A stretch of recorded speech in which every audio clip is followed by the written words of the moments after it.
Hi friends, welcome to Just Vlogs. இன்னைக்கு நாம குழந்தைகளுக்கு பிரியாணி பண்ண போறோம். பிரியாணினா யாரும் ஷாக் ஆக வேணாம். இது குழந்தைகளுக்கு பண்ற பிரியாணி. அதனால எந்த ஒரு மசாலாவும் ஆட் பண்ணாம தான் பண்ண போறோம். வாங்க எப்படி பண்றதுன்னு பார்க்கலாம். ஒரு பாத்திரம் வச்சுக்கோங்க. அதில் 2 டேபிள் ஸ்பூன் ஆயில் போட்டுக்கோங்க. அதில் கொஞ்சம் பட்டை, 2 லவங்கப்பூ, ஒரு ஏலக்காய், ஒரு பிரிஞ்சி இலை ஆட் பண்ணிக்கோங்க.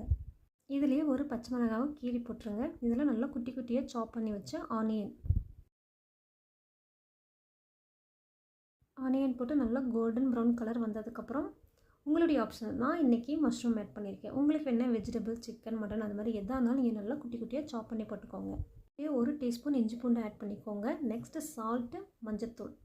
நெக்ஸ்ட் நான் இதில் கொத்தமல்லி தழை போட்டுட்டு உங்கள்கிட்ட புதினா இருந்தால் கூட நீங்கள் புதினாவும் ஆட் பண்ணிக்கோங்க.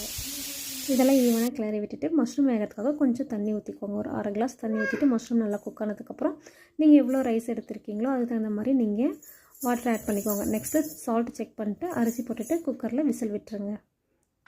Biryani is ready. இந்த மாதிரி குழந்தைங்களுக்கான ஃபுட் வேணும்னா நம்மளுடைய ஜஸ்ட் லைக்ஸை லைக் அண்ட் சப்ஸ்கிரைப் பண்ணி வச்சுக்கோங்க. ஓகே ஃப்ரெண்ட்ஸ், பாய்.